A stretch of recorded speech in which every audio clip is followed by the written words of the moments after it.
memastikan bahwa seluruh PUK serempak di seluruh Indonesia melakukan aksi lapangan, bukan aksi virtual. Saya ulangi, bukan aksi virtual, tapi aksi lapangan. 26 Oktober adalah batu uji bagi kita sebagai pemimpin buruh. Setidak-tidaknya pemimpin buruh FSPMI dan buruh KSPI, apakah masih bisa menggerakkan perjuangan anggota. Kita ingin melatih kembali, sekali lagi dengan protokol kesehatan, memberitahu ke aparat keamanan setempat, Polres-Polres setempat, Polda-Polda setempat, ya Polres setempat, Polda setempat, memastikan masih bisa nggak digerakkan untuk berjuang. Kalau ini tidak bisa, sungguh menyedihkan. Hanya tinggal kematian gerakan buruh dimulai dari FSPMI.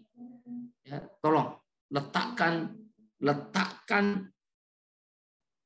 nilai-nilai perjuangan, perubahan-perubahan yang ingin kita rubah nasib kaum buruh itu di dalam kepemimpinan yang ingin kita ambil untuk memperjuangkan hak-hak buruh.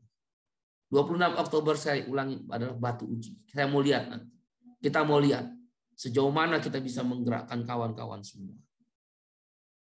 Ya, karena selama ini kita sudah terlalu lama aksi virtual. Terima kasih teman-teman sudah melakukan itu, aksi virtual setiap sidang Mahkamah Konstitusi.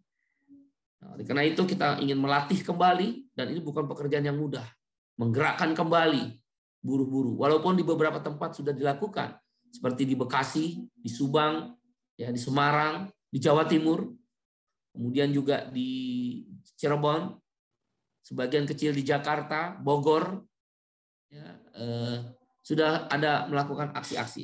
Ini nggak boleh dihentikan. Dia harus digulirkan terus sebagai strategi perjuangan konsep lobby aksi. Yaitu apa? Memastikan seluruh Indonesia serempak. Non jauh di sana di Muko-Muko, yang ada di Medan sana, yang ada di Deli Serdang sana, yang ada di Mamuju sana, yang ada di Aceh Besar, yang ada di Batam, Karimun, seluruh Indonesia, Banjarmasin, ya seluruh Indonesia, di Gorontalo bergerak. Nanti saya minta Partai Buruh pun bergerak. Ya, mereka akan aksi. Di mana kita akan aksi? Kantor gubernur atau kantor bupati wali kota atau DPRD, baik DPRD provinsi maupun DPRD kabupaten. Catat, kantor gubernur atau kantor kabupaten kota atau DPRD, kantor DPRD kabupaten kota maupun DPRD tingkat provinsi. Kita tidak akan melakukan aksi secara pusat, yaitu di istana, untuk menghindari larangan yang nanti akhirnya semuanya nggak boleh. Hanya gara-gara istana kita mau paksakan, kemudian dilarang, akhirnya semua nggak boleh. Nah, ini juga harus semacam sebuah strategi saja, sebagai batu uji.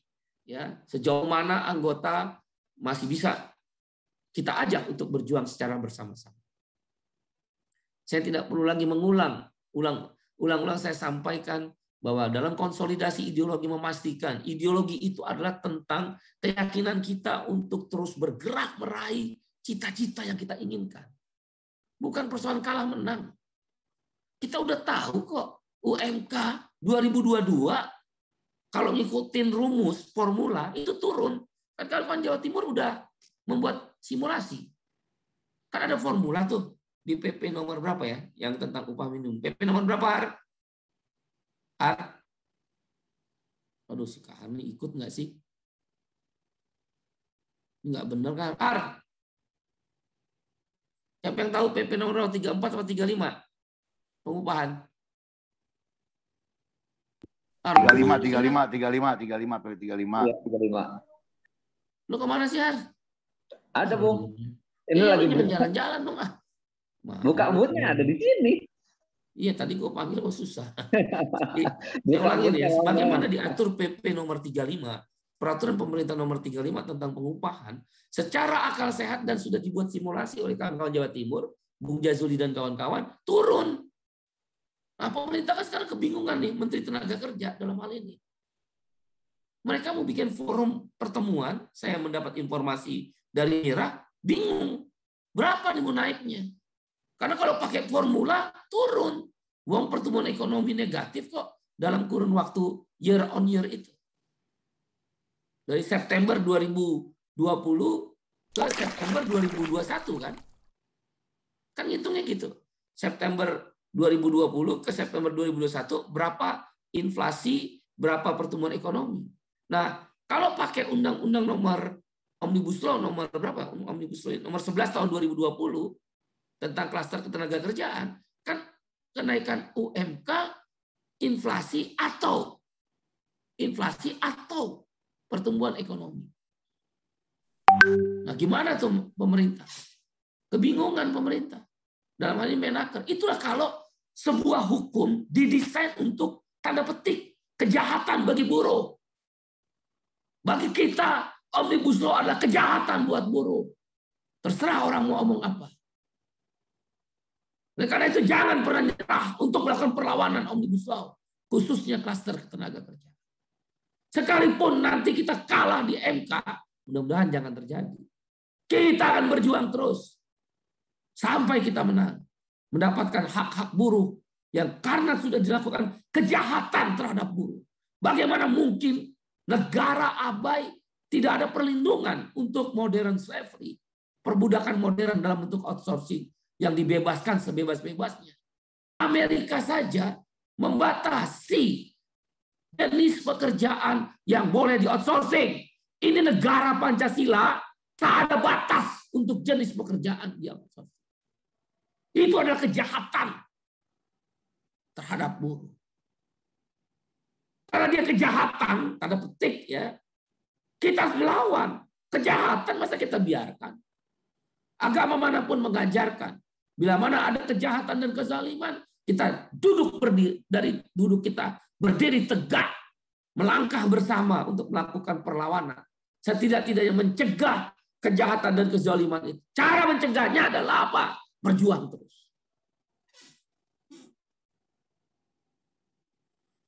Kalau sampai kita tidak berani melawan kejahatan terhadap buruh melalui Omnibus Law ini, gagal kita sebagai pemimpin. Apapun yang kamu udah lakukan, mau kamu belain PHK kek, mau kamu belain berunding upah kek, mau belain pesangon, wong semuanya intinya ke Omnibus Law kok, mau belain PHK. Loh, PHK ada di Omnibus Law. Apa yang kamu mau pakai?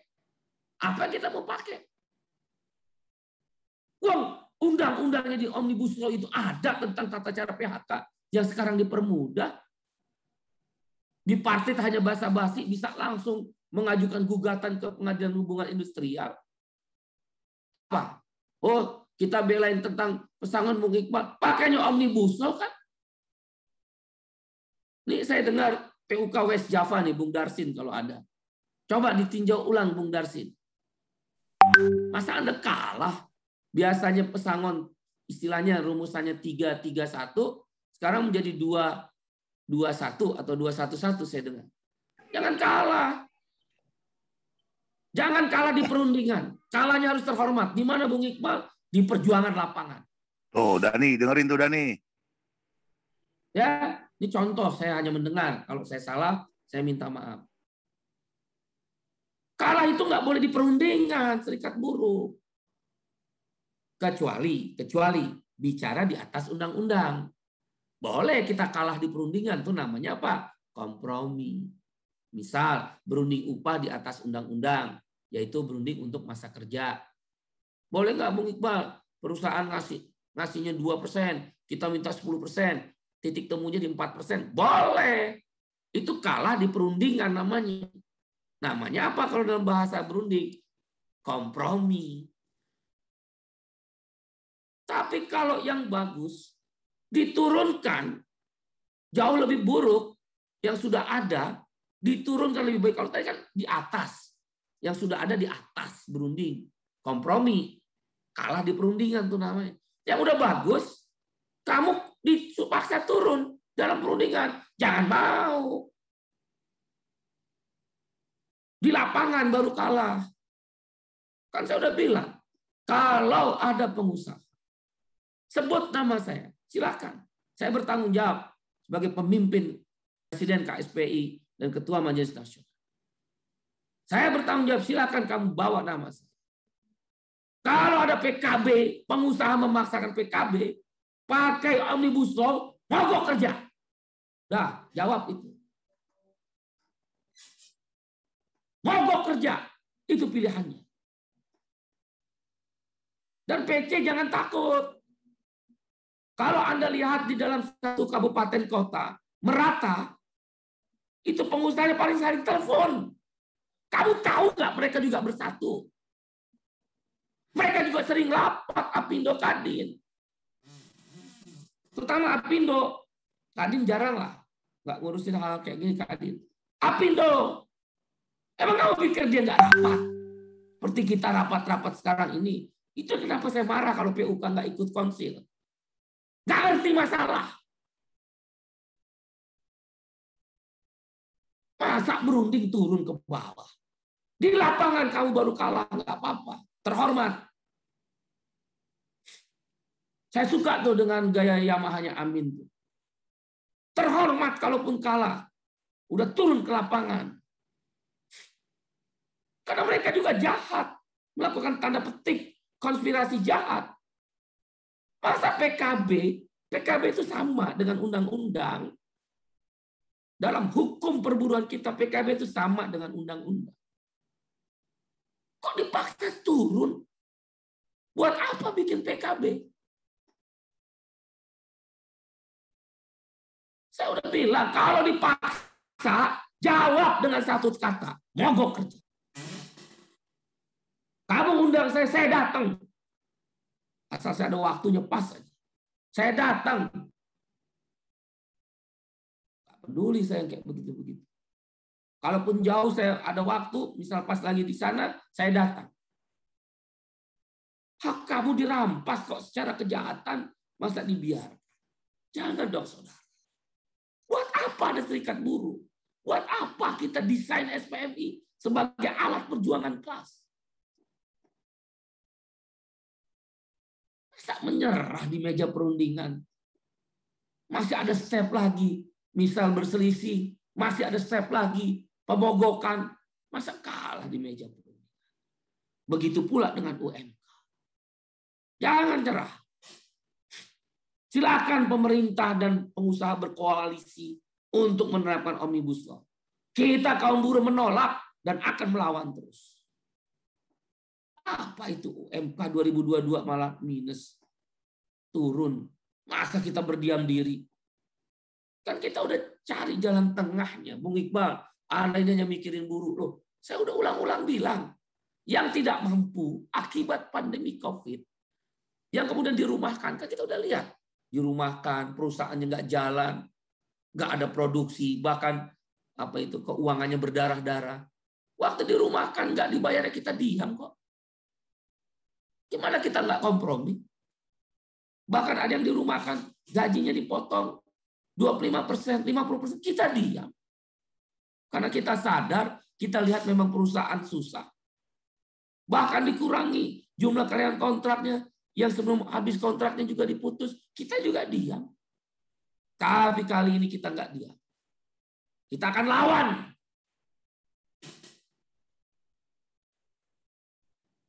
Oke, PC jangan malas, saya minta. Gerakan semua anggota-anggotanya. Kalau kita nggak kompromi, sudah ribut ini negeri. Tapi karena kita sadar, kita setuju dengan Presiden Jokowi untuk mengatasi pandemi COVID-19. Kita sadar nggak ada aksi-aksi. Kita tetap di dalam pabrik, itu pun perwakilan. Kita tetap mengapresiasi kerja keras dari manajemen perusahaan-perusahaan di mana kita bekerja. Nggak nuntut macam-macam. Tapi kalau udah bicara upah, itu adalah ideologi. Ideologi SPM, ideologi KSP, ideologi partai buruh. Termasuk satu dari 13 platform partai. Berjuang. Ayo berjuang. Melalui konsil ini saya nggak ingin mengulang lagi tentang bagaimana upah sebagai sebuah ideologi. Saya hanya ingin mengatakan pada kawan-kawan semua, khususnya PUK, PC, jangan malas mengajak PUK. Jangan terlena. Jangan terlena. Ini pertarungan. No or never. Sekarang atau tidak. Begitu 2022, upah minimum ikut Omnibus Law, UMSK hilang, finish. Kalau kata bahasa Arab, khalas, selesai. Masih ada waktu. Ayo mari berjuang. Masih banyak kepala daerah yang baik. Masih banyak kepala-kepala daerah yang ada hati kepada buruhnya di daerahnya masing-masing. Udahlah, Menteri Tenaga Kerja nggak usah kita hitung. Ngapain hitung mereka? Orang sumber bencana kejahatan itu dari gedung kantor Kementerian Tenaga Kerja kok terhadap Omnibus Law ya. Tidak yang lain-lain saya bicara. Itu kok sumbernya. Kalau Menteri Tenaga Kerja dan Kementerian Tenaga Kerja berpihak pada buruh, nggak akan gitu keluar klaster ketenaga kerjaan. Itu semua retorika narasi yang dibangun. Dia pilih serikat-serikat tertentu untuk menjadi saksi melawan kita.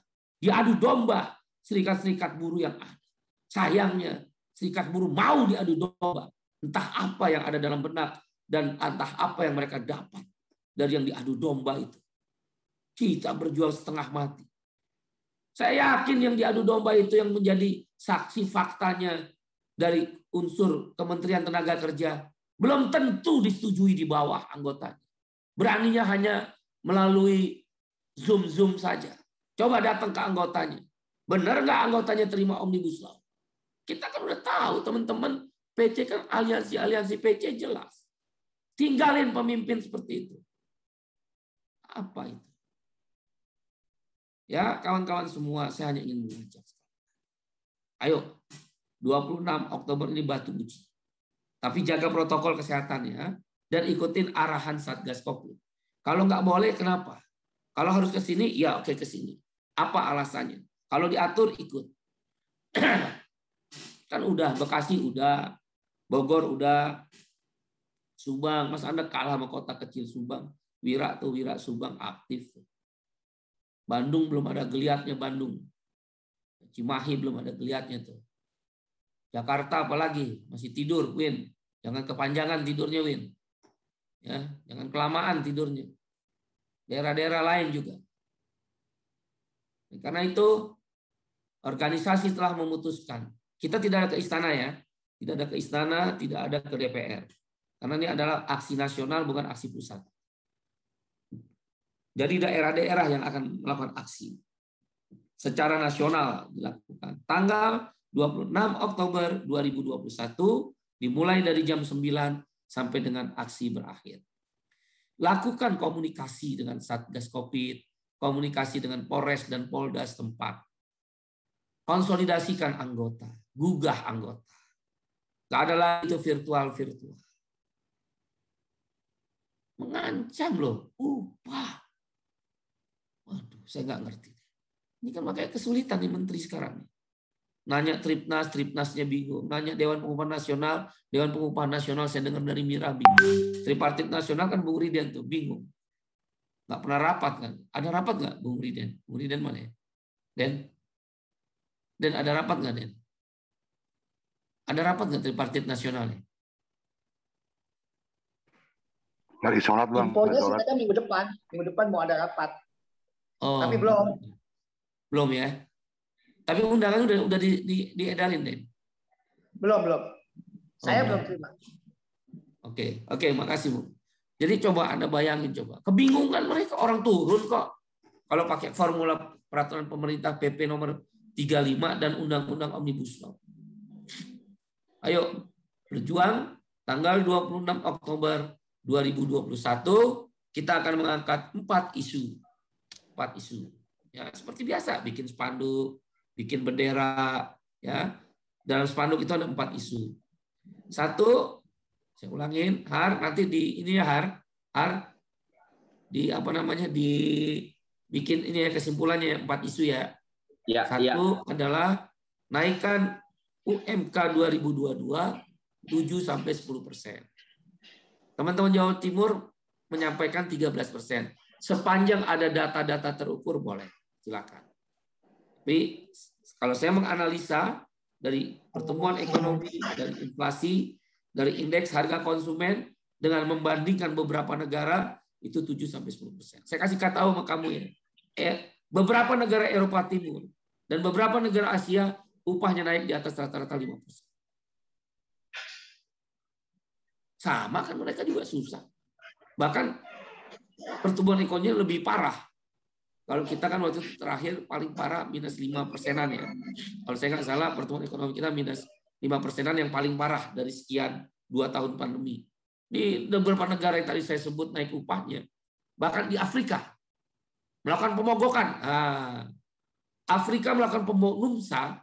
NUMSA itu SPMI-nya Afrika Selatan. Melakukan pemogokan umum. Memang NUMSA partai buruhnya kuat, pernah berkuasa kan? Siapa yang ini? Bapak itu yang Afrika Selatan itu, presiden Nelson Mandela. NUMSA itu pendukung utama Nelson Mandela, partai buruh. Ya, kuat. Melakukan pemogokan umum tuh kemarin mereka. Ya, oleh karena itu kita akan mulai ini, tapi sekali lagi protokol kesehatan, melapor ke Polres, Polda, ikuti arahan mereka, aksinya bagaimana. Tapi jumlah massa harus dikonsolidasi.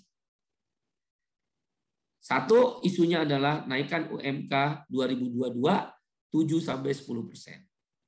Dua, berlakukan, atau kalau Anda mau menambah kata tetap berlakukan UMSK 2021 dan UMSK 2022. Mana nih janji kawan-kawan? Bung Parno, mana janjinya? Mana Banten janjinya mana? Jawa Barat. Kan teman-teman udah memberitahu saya, katanya ada UMSK 2021 dengan istilah macam-macam. Ada yang upah di atas upah minimum, ada yang istilah upah kelompok usaha, ada yang istilah upah KBLI dan lain sebagainya. Silakan.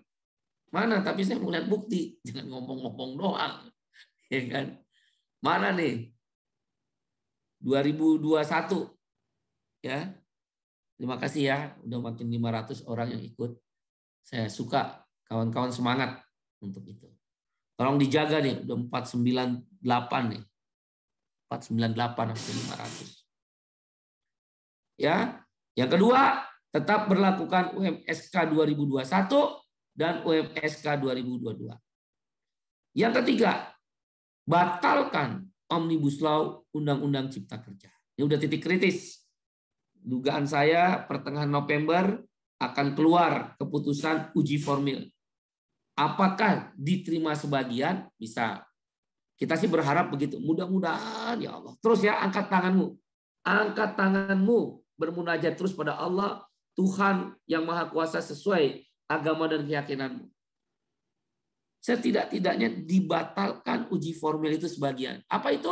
Klaster tenaga kerjaan. Tapi belum pernah terjadi. Uji formil itu membatalkan sebagian. Kalau uji formil itu satu undang-undang, batal semua. Tapi dengan melihat Omnibus Law terdiri dari 79 undang-undang, bukan tidak mungkin Hakim Mahkamah Konstitusi berijtihad. Mereka membedah satu persatu klaster. Mudah-mudahan Allah kabulkan doa. Jangan putus doa kepada Tuhan. Jangan putus. Bukan manusia, saudara, yang nentuin. Tuhan. Kenapa kita kok jadi ikut manusia? Biarin aja. Kampanye manusia. Para birokrat pemerintah kan bilangnya sudah selesai. Undang-undang disahkan. Ya kamu melakukan kejahatan. Masa kita nggak lawan? Contohnya di Afrika Selatan, saya contohin tuh, yang Nelson Mandela. Peter Botha itu presiden Afrika Selatan sebelum Nelson Mandela, yang politik apartheid. Dia membuat undang-undang apartheid, itu kan kejahatan kemanusiaan. Dilawan sama Nelson Mandela dan gerakan buruh dan gerakan sosial lainnya di Afrika Selatan. Menang tuh, walaupun di penjara dulu, tapi itu kan politik. Kalau kita kan tidak politik. Kita tidak sejauh itu, negara kita negara yang sangat demokrasi, menghargai hak asasi manusia. Ini persoalan buruh kok, jangan takut. Mereka melakukan kejahatan kok, berkoalisi, pengusaha hitam dengan kekuatan modalnya, berkoalisi dengan DPR, nggak hanya pemerintah. Yang lebih jahat DPR kok. Dia mewakili pengusaha atau mewakili buruh? Bahkan partai yang pernah kita dukung mengatakan 80% Omnibus Law sudah menyerap buruh. Partai siapa itu? Partai apa tuh? Tinggalkan tuh partai itu tuh yang ngomong itu. Dulu pernah kita dukung dia. Sekarang udah selesai bagi buruh. Kita akan kampanyekan. Kan ada videonya tuh. Kita putar nanti di mana-mana videonya. Gimana menyatakan 80% buruh udah diadopsi? Orang kita dijahati kok, dizalimi. Ya, gunakan kekuatan kita sendiri. Itulah ideologi. Yakin akan cita-cita perjuangan kelas. Ya mudah-mudahan kita kuatkan juga lah partai buruh. Kok Bung Iqbal kampanye partai buruh? Ya bolehlah. Kenapa emang? Buat buruh kok. Partainya sendiri, rumahnya sendiri. Suruh balik ke rumahnya sendiri emang salah. Kamu kampanye aja partai yang lain. Partai pengusaha, partai pemilik modal. Kami kampanye partai buruh. Perjuangan kelas. Kalau ada buruh yang nggak ikut partai buruh memang perlu dipertanyakan. Menurut saya sih, walaupun dia kader partai lain. Menurut saya. Buang 9 partai itu semua setuju Omnibus Law pun. Walaupun 2 partai menyatakan menolak, tapi sesungguhnya begitu kita minta jadi saksi fakta, nggak ada yang mau tuh. Tapi saya dengar ya, kemarin Hakim Mahkamah Konstitusi Pak Saldi Isra kalau nggak salah, di dalam itunya di dalam pertanyaan dia bilang begini, sebaiknya kita memanggil, kan ditanya sama 2 orang dari Golkar, sama satu lagi siapa saya lupa, Firman Subagio dari Golkar, satu lagi Pak Hendrik, saya nggak tahu dari partai mana. Kan ditanya, apakah saudara menerima naskah akademik ataupun RUU, naskah RUU? Dijawab tidak. Nah, akhirnya kan Pak Saldi Isra mengarahkan, kita harus panggil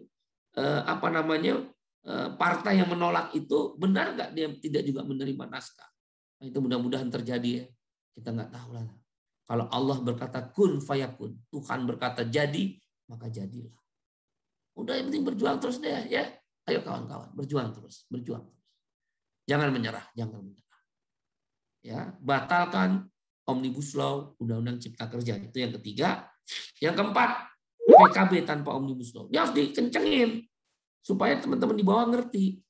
Makanya ya sekali lagi, kalau benar ya yang Maha West Java, putar balik, bilang aja setelah kita konsultasi ke perangkat di atas, kami membatalkan persetujuan itu. Biarin aja. Kenapa sih? Kan lu gak dipecat gara-gara kayak begitu. Batalin tuh. Kalau benar. Kalau nggak benar, saya minta maaf ya. Mungkin informasinya salah. Tapi kan Bung Amin, saya dengar kan Bung Amin yang tanda tangan Yamaha PKB-nya. Tolak aja, batalin aja Bung Amin. Kan Anda punya hak prerogatif berarti. Yang salah-salah lurusin aja lah. Kawan-kawan, kalau yang salah dilurusin jangan marah. Kan kita bukan mau nyalahin kawan-kawan. Kita mau nyelamatin anggota, jangan marah. Nah, jadi yang keempat ini PKB tanpa Omnibus Law. Ya, ini turun lagi nih. Pada sholat dulu kali ya.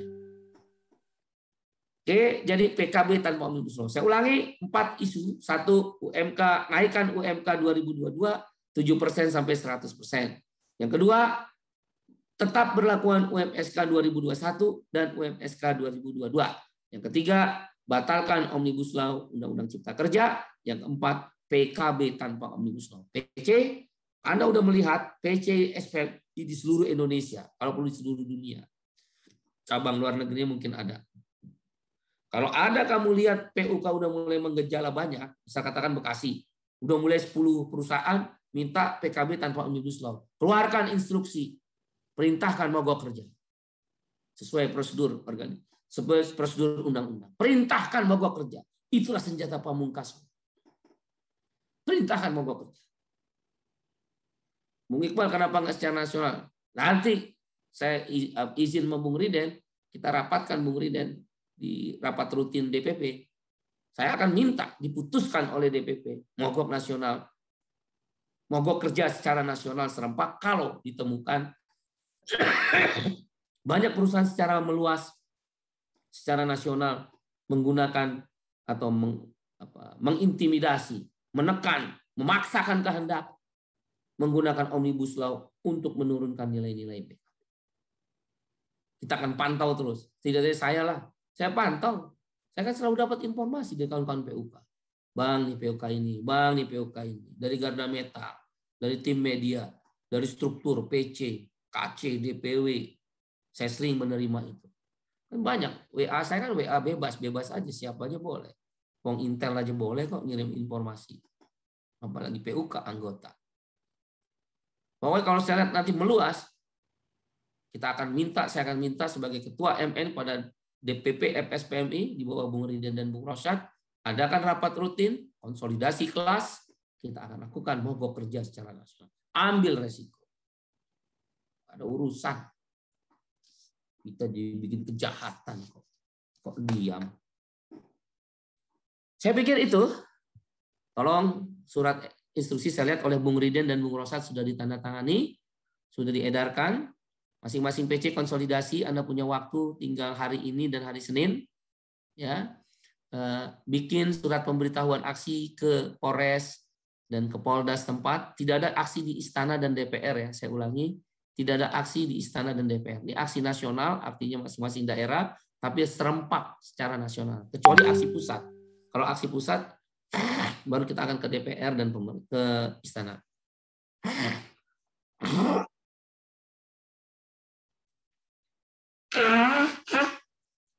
Maaf ya, kurang agak sehat. Aduh. Ya, saya pikir itu yang pertama. Yang kedua, terkait dengan Partai Buruh, kita akan konsolidasi, saya akan kunker ke seluruh Indonesia. Saya akan mulai dari roadshow Jawa. Nah, sebelum saya roadshow Jawa, melalui kesempatan ini PUK, tolong dicatat ya, PC, PUK, tolong dicatat. Saya minta setiap PUK, ya sekali lagi, setiap PUK per 50 orang anggota membuat satu bendera. Jadi kalau Anda punya orang 100, ya berarti 2 bendera, 2 spanduk. Spanduk kecil aja. Lambang Partai Buruh, bendera Partai Buruh. Bung Iqbal boleh nggak menggunakan uang organisasi? Boleh. Itu keputusan Kongres.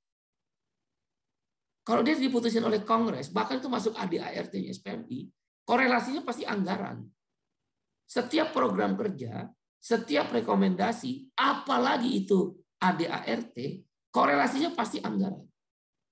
Tentu terukur ya, nggak bisa sembarangan dan seenaknya aja. Dan itu harus dipertanggungjawabkan pada anggota. Maka pembuatan partai, biaya-biaya partai, boleh nggak pakai COS PUK? Boleh. Bahkan diwajibkan, karena itu perintah konstitusi ADART. Jangan main-main ya, mentang-mentang Anda kader partai lain, ketua PUK atau sekretaris PUK, wah dimain-mainin gitu, dipersulit. Jangan ya. Kalau saya dengar pasti saya panggil tuh, saya telepon. Silakan Anda menjadi kader partai lain, kita nggak apa-apa. Kan partai-partai lain juga adalah sahabat kita dalam membangun Indonesia. Kan Partai Buruh nggak bisa sendiri, nggak boleh sombong. Apalagi partai odong-odong nih kan.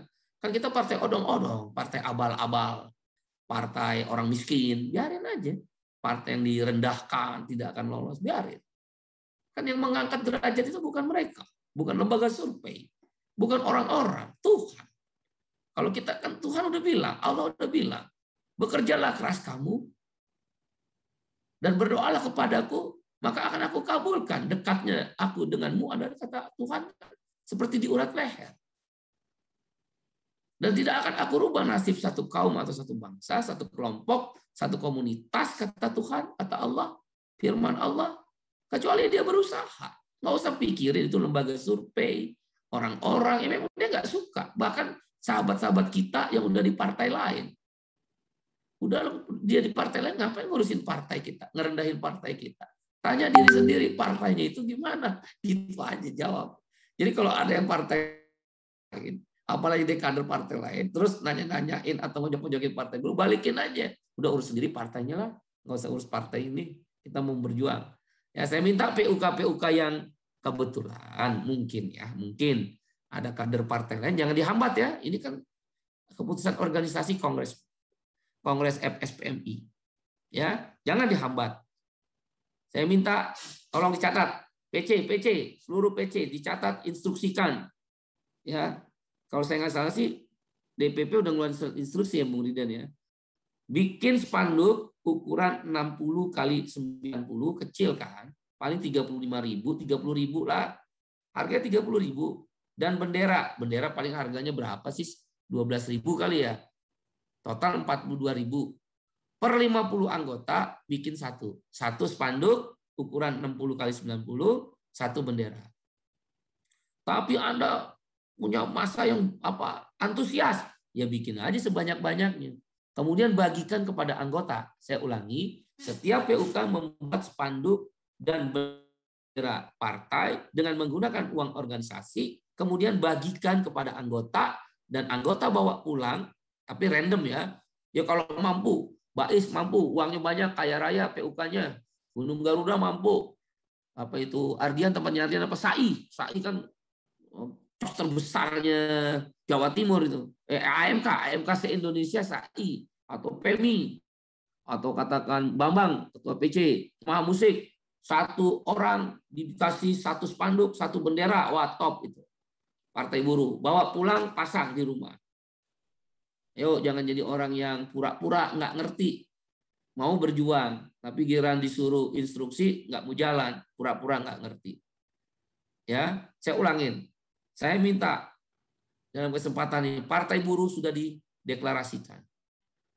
Dan konsolidasi kelas pekerja, we are the working class, untuk mewujudkan negara sejahtera, welfare state, akan dimulai dari diri kita.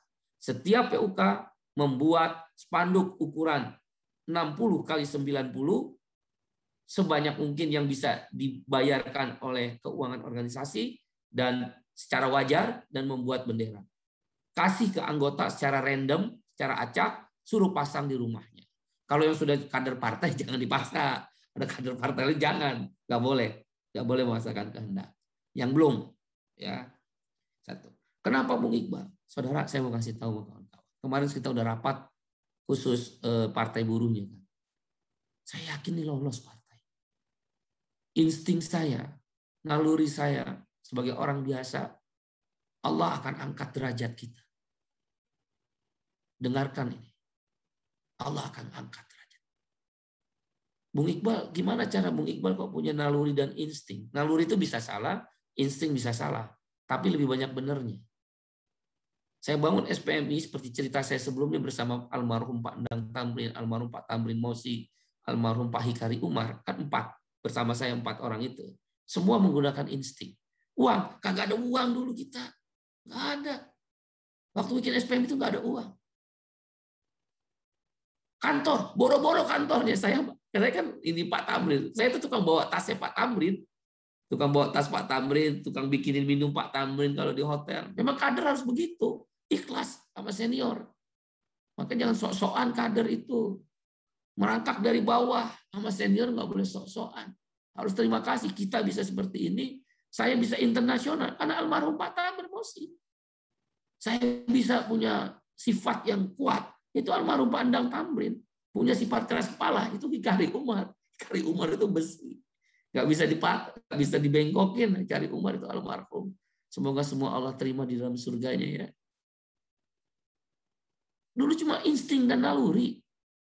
Keyakinan tentu. Tapi kan tidak main-main. Apa insting dan nalurinya Bung Iqbal? Coba lihat ya. Kongres tanggal 4 dan 5 Oktober. Kita punya apa sih? Itu patungan loh. Tanya Bung Ridian tuh. Kan Bung Ridian mengeluarkan dana hampir 180 jutaan untuk kawan-kawan datang itu. Tanya Bung Ridian sendiri yang ngeluarin sama Endang, sama Rosyad. Ori itu nyumbang hampir 400-500 juta. SPI, Serikat Petani Indonesia, 90 jutaan. KPBI mungkin 10-20 juta. Patungan kita. Ada kita bayar-bayar? Nggak ada. Cuma bayar hotel, bayar tiket, sama makan. Uang saku kagak ada.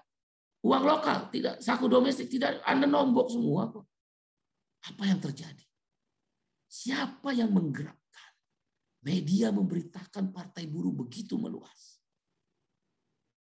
Siapa? Bagaimana mungkin anak milenial, kan setahu kita orang alergi dengan kata-kata buruh. Alergi loh. Orang Indonesia itu alergi dengan kata-kata buruh. Karena stigma komunis itu kuat sekali. Padahal itu keliru, salah. Buruh itu bahasa Inggrisnya labor. Ada juga pekerja bahasa Inggrisnya workers. Ada juga karyawan bahasa Inggrisnya employee. Itu terminologi bahasa aja. Sama. Subjeknya sama. Apa yang terjadi? Kalangan milenial main TikTok. Saya dikirim sama Max misal, TikTok anak-anak. Anak kecil, umur 8 tahun. Terus kawan-kawan milenial kan kawan-kawan lihat TikTok. TikTok tuh mediumnya milenial yang saya tahu ya. Saya bukan pemain sosmed ya, Har ya. TikTok tuh milenial, Har ya, rata-rata ya. Iya. Milenial. Guys, tahu nggak ada partai baru? Apa tuh? Kasih tahu nggak ya? Luar biasa gitu. Itu hanya Tuhan. Hanya Allah dengan kun fayakun. Ini saya kasih tahu lagi pengalaman batin saya yang kedua. Banyak kemudahan ketika saya yang kebetulan saya nih, maaf ya kalau saya gunakan kata saya, bukan subjektif sombong ya, bukan. Ini bercerita, mencari ibrah. Saya kebetulan dipercaya oleh kawan-kawan, semua unsur, untuk mengkonsolidasi bagaimana membangun partai itu lolos verifikasi KPU. Kan partai ini udah ada. Kita doakan semoga almarhum Bang Mokhtar Papahan masuk di surganya Tuhan sesuai keyakinan agama dan amal ibadahnya. Kan saya diminta, Anda bisa bayangin, ini partai-partai stigma, kan Anda tahu, stigma partai buruh kan buruk banget, negatif. Makanya selalu 1 Kamu bisa bayangkan, saya diemban amanah oleh kawan-kawan, diizinkan oleh kawan-kawan dengan kehendak Allah, Tuhan, membangun ini. Banyak nggak kemudahan? Tadi saya pesimis, bisa nggak ya 34 provinsi? Bagaimana Papua? Emang SPMI ada Papua? Papua Barat, NTT, NTB sebelum Fauzan bergerak. Maluku sebelum Max bergerak. Maluku Utara. Tidak optimis. Nah, kalau 6 provinsi ini nggak bisa dibangun, ya 28 provinsi lain percuma.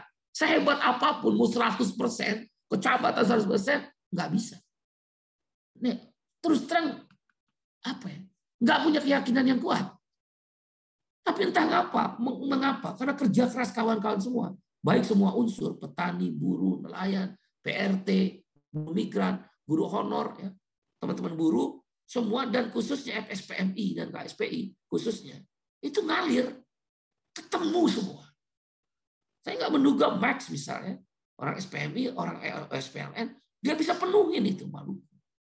Terus mengalir, Nani berkomunikasi dengan Bang Yusril, kepenuhin. Dan saya nggak kaget itu dengan bantuan Max, dengan bantuan teman-teman PB, Bang Jos, itu Papua, 29 kabupaten kota keisi. Logika apa yang dipakai coba? Betul saudara, saya nggak bohong. Ini pengalaman batin. Karena kemudian teman-teman kan nggak ngalamin. Kan saya semua provinsi, semua kabupaten kota, semua karakter orang, semua kultur. Ya Bung Riden pasti ikut juga. Bung Riden merasakan. Karena Bung Riden ketua Mahkamah Partai. Jangan main-main loh. Ketua Mahkamah Agung.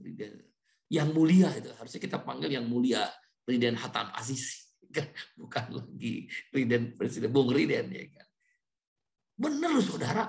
Tiba-tiba Papua Barat, Maluku Utara, NTT, semua terpenuhi. Siapa yang menggerakkan di balik itu? Hanya kuasa Tuhan. Allah Subhanahu wa Ta'ala. Itu yang kedua. Gila loh, 514, subhanallah. Maha suci Tuhan. 514 kabupaten kota di Indonesia. Kita sekarang 428 kabupaten kota. Dan tiba-tiba, siapa yang tahu? Saya diundang tanggal 3 Oktober di CNN. Biasa-biasa saja talk show. Kita kongres 4 Oktober, 5 Oktober. Boom. Tingkat keterkenalan Partai Buruh menjadi positif. Memang ada pro kontra biasa, tapi positif. Enggak seperti Partai Buruh masa lalu yang negatif di stigma, maaf tanda petik sekali lagi komunis.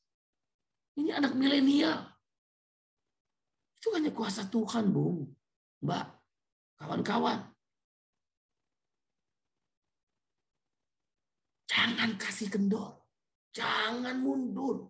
Tuhan telah melangkahkan kaki kita, tangan kita untuk jauh lebih kuat. Kita mau urus negara. Kita mau urus negara bersama partai lain. Tentu dengan identitas kita. 2 ya, Anda terus gelorakan itu yang membedakan partai buruh. 1, we are the working class. Kami kelas pekerja. Titik. Buruh, tani, nelayan, tukang ojek, ibu jamu gendong, tukang warteg, pedagang kecil, MLM. Buruh migran, PRT. Lo bayangin di partai kita, PRT itu ketua bidang. Partai lain nggak ada ngurusin PRT. Guru honor kita bikin ketua bidang. Ketua bidang itu wakil presiden lah kalau di SPM. Menunjukkan betapa pentingnya identitas kelas. We are the working class. Kami kelas pekerja. Yang kedua selalu omongin welfare state. Negara sejahtera. Apa itu negara sejahtera, Bung Iqbal? Ada 3 prinsip. Kesetaraan kesempatan, lo boleh kaya, tapi gue nggak boleh miskin. Nah, kira-kira gitulah. Lo boleh berobat di luar negeri, tapi kalau gue berobat di dalam negeri, jangan ditolak. Itu sistem jaminan sosial. Yang kedua, distribusi keadilan yang merata. Pengusaha, perusahaan boleh maju, tapi hak-hak buruh dilindungi. Omnibus Law pasti dilawan oleh partai buruh. Silakan pengusaha maju, silakan investasi datang, silakan pertumbuhan ekonomi dibangun. Partai buruh juga akan melakukan pertumbuhan ekonomi, tapi yang distribusi kekayaan yang merata. Baru yang keempat, kesempatan tanggung jawab publik. Jadi publik itu harus diberi tanggung jawab. Kalau dia nganggur, siapa yang bayar? Kita ingin berjuang unemployment insurance. Kalau dia sakit, siapa yang berjuang? Kan kita yang berjuang waktu Komite Aksi Jaminan Sosial lahirnya Undang-Undang BPJS. Nah, itu namanya welfare state. Nanti kalau ditanya lagi, tiga prinsip itu tertuang dalam apa, Bung Iqbal? 13 platform. Dari mulai kedaulatan rakyat, lapangan kerja. Kita nggak mau lapangan kerja yang seperti sekarang. Harus ada pasar sosial. Tidak hanya bertumpu di fiskal dan moneter, tapi harus di pasar sosial. Apa itu? Jaminan sosial. Uang dana pensiun. Kalau kita naikkan iurannya, tidak seperti sekarang ini hanya 3%. Misal katakan 8 sampai 10%. Buruh bayar 2%, pengusaha bayar 6%, misal. Itu dalam 10 tahun sama dengan nilainya APBN 2000 triliunan. Nah, itu namanya pasar sosial. Nah, kawan-kawan, percayalah, kita ingin mengurus negara, menjadi bagian untuk merubah kebijakan negara. Omnibus Law, Undang-Undang Cipta Kerja adalah kekalahan politik kaum buruh. Bagaimana kemudian parlemen merampas bersama pemerintah dan pengusaha-pengusaha hitam merampas hak-hak buruh dalam bentuk kejahatan perburuan. Partai buruh harus menjawab. Jadi kalau buruh nggak bergabung, apalagi khususnya anggota SPMI tidak bergabung, kita patut pertanyakan. Dia untuk siapa? Uang kita yang berjuang upah kok. Uang kita yang berjuang jaminan sosial kok. Kalau kamu di PHK, kita yang pasang badan. Kamu dipanggil urusan kepolisian karena sedang berjuang, kita yang pasang badan. Kalau kamu naik upah, kita yang paling terdepan. Bisa saya ambil contoh ya, maaf biasanya contohin Amin terus, maaf. Saya rasa sama dengan yang lain. Amin, siapa sih seorang Amin? Buruh biasa dia mah. Tapi ada 4.000 karyawannya akan terdegradasi hak-haknya karena PKB-nya mau jadi omnibus law. Amin lah bersama kawan-kawan PUK yang terdepan. Terus kita yang terdepan ketika diminta untuk membela kamu secara politik, bukan untuk kita. Oh itu enak nanti jadi anggota dewan. Oh di partai buruh kita pecat kalau dia macam-macam berkhianat. Oh Bung Iqbal asal ngomong, silakan periksa track record saya. Saya orang-orang di luar SPM selalu, silakan periksa track record saya. Silakan. Antara omongan dan tindakan saya, antara ucapan dan perbuatan saya, dengan pikiran seiring sejalan nggak? Kalau kamu pikir tidak seiring sejalan dan saya berkhianat, tinggalkan saya. Tapi kalau kamu pikir tindakan, perbuatan, mulut saya, omongan saya, dan pikiran saya seiring sejalan, mari kita berjuang bersama-sama dengan saya. Kalau saya salah, pasti